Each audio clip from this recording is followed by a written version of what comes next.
Hi friends, பங்கஜ நல்வாகத்தில் இன்றைக்கி ஒரு சூப்பரான ஸ்நாக்ஸ் ரெசிபி தான் பார்க்க போகிறோம். இதுக்கு அடுப்பே தேவையில்லை, ஈஸியான முறையில் பண்ணிடலாம். நான் இங்கே தேவையான அளவுக்கு பேரிச்சை பழம் எடுத்திருக்கேன். இது சீடு இருக்கிற மாதிரி இருக்குது.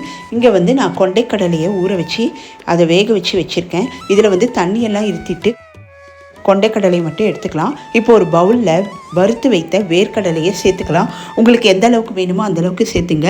நான் இங்கே 1 கப்பு சேர்த்துருக்கேன். இதோட தேவையான அளவு பேரிச்சை, அதோட வேக வைத்த கொண்டைக்கடலை, தண்ணி எல்லாத்தையும் இருத்திட்டு சேர்த்துக்கலாம். அந்த தண்ணீரை நம்ம சாம்பார், ரசம், சட்னி இதெல்லாம் அரைக்கிறதுக்கு பயன்படுத்திக்கலாம்.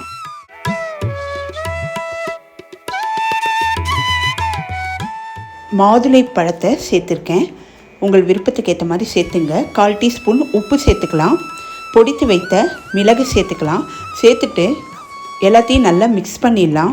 இந்த மாதிரி நீங்கள் ஈவினிங் டைமில் ஸ்நாக்ஸ் பண்ணி கொடுங்க. குழந்தைங்க ரொம்ப விரும்பி சாப்பிடுவாங்க. ஸ்கூல் விட்டு வர குழந்தைங்களுக்கும் இந்த மாதிரி முறையில் நம்ம ஸ்நாக்ஸ் ரெடி பண்ணிடலாம்.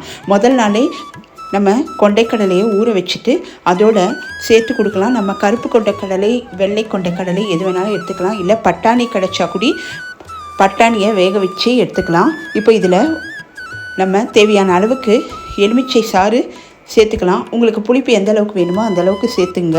இப்போ எல்லாத்தையும் மிக்ஸ் பண்ணிவிட்டு ஒரு பவுலில் போட்டு கொடுத்தீங்கன்னா ஈஸியாக காலி பண்ணிடுவாங்க. ரொம்ப ஹெல்த்தியான ஸ்நாக்ஸு, நீங்கள் ட்ரை பண்ணி பாருங்கள். இந்த பீனட் ஸ்நாக்ஸ் ரொம்பவே நல்லாயிருக்கும். ட்ரை பண்ணி பார்த்துட்டு எப்படி வந்ததுன்றதை எனக்கு கமெண்ட்ஸில் சொல்லுங்கள். இதே மாதிரி இன்னொரு வீடியோவில் உங்களை மீட் பண்ணுறேன். மறக்காமல் சேனலை சப்ஸ்கிரைப் பண்ணுங்கள். இந்த வீடியோவை லைக் பண்ணுங்கள். பாய்.